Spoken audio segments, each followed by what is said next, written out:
are network topologies. So that's what we're going to talk about in this video.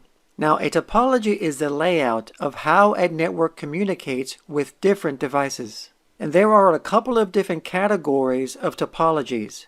There's wired and wireless. So we're first going to talk about the most common wired topologies.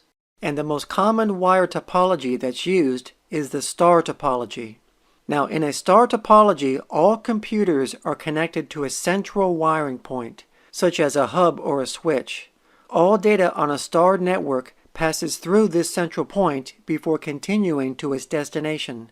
Now, one of the major benefits of this topology is that if one computer failed or if there was a break in the cable, the other computers would not be affected because each computer has their own cable connection. However, a disadvantage of the star topology is that if the central hub or switch fails, then all the computers on that central point would be affected. And this is called a single point of failure. If this happens, the entire network goes down.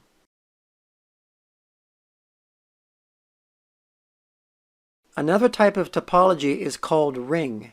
The ring topology is a type of network configuration where each computer is connected to each other in the shape of a closed loop or ring.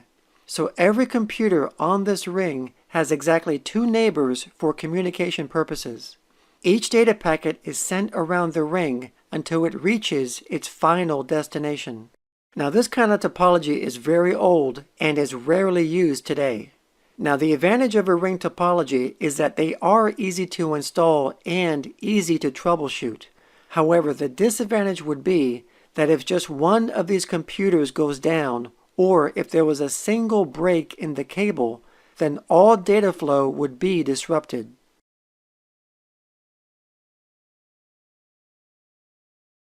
And the next one is the bus topology. The bus topology is very old technology and, like the ring topology, it's not used today that much. This is the kind of network setup where each of the computers and network devices are connected to a single cable or backbone. And this backbone is a coaxial cable. The computers connect to this cable using special connectors called BNC, which are also known as T connectors. One of the advantages of the bus topology is that it is also fairly cheap and easy to implement. However, a disadvantage of the bus topology is that it requires that the cable be terminated at both ends using terminators. In order for this setup to remain operational, there must not be any open connections, including the ends that attach to the computers. So if a computer is removed or if the terminators are loose or missing, then the cable would be open and then data would bounce back. And this bounce is known as signal reflection. And if this happens, data flow would be disrupted. And there is also the mesh topology. Now, in a mesh topology, each computer on the network is connected to every other computer on the network. So by having so many connections, it handles failure very well. In this illustration, there are 4 computers with 3 connections on each computer, which makes a total of 12 connections for this network. Now, the advantage of a mesh topology is that it creates a high redundancy level, because if one or more connections fail, the computers would still be able to communicate with each other.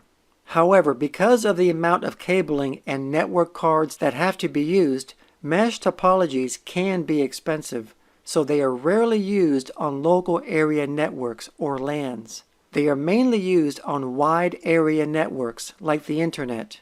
In fact, the Internet is a good example of a mesh topology, because the Internet is made up of numerous routers all over the world that are connected to each other to route data to their intended destination.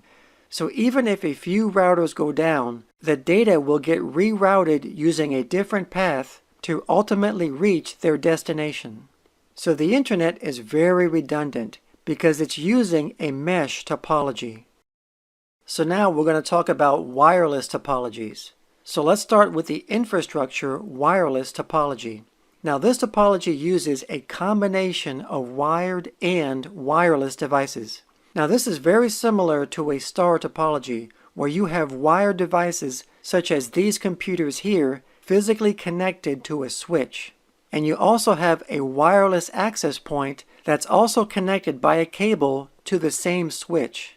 The wireless access point is here so that wireless devices such as laptops, tablets, cell phones, etc. can connect wirelessly to the network. So the wireless access point acts like a bridge between the wireless network and the wired network. Now, the infrastructure topology is not limited to a single wireless access point.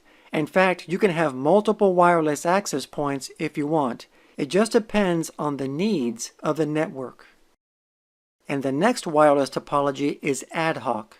Ad hoc is a very simple wireless topology, and it's simple because it doesn't rely on any infrastructure such as cables, routers, servers, or wireless access points.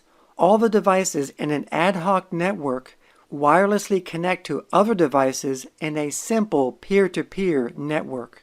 They directly connect to each other without using a centralized device, such as a Wi-Fi router or access point. And because they directly access each other without a server or router in between, each device is responsible for its own security and permissions.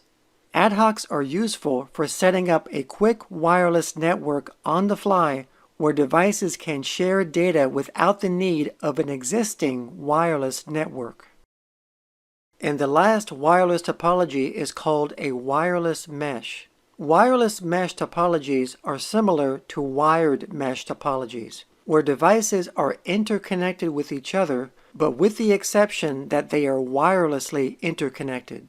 So for example, let's say you wanted to deploy multiple wireless access points all throughout a building so that wireless devices that are in different areas are able to access the internet.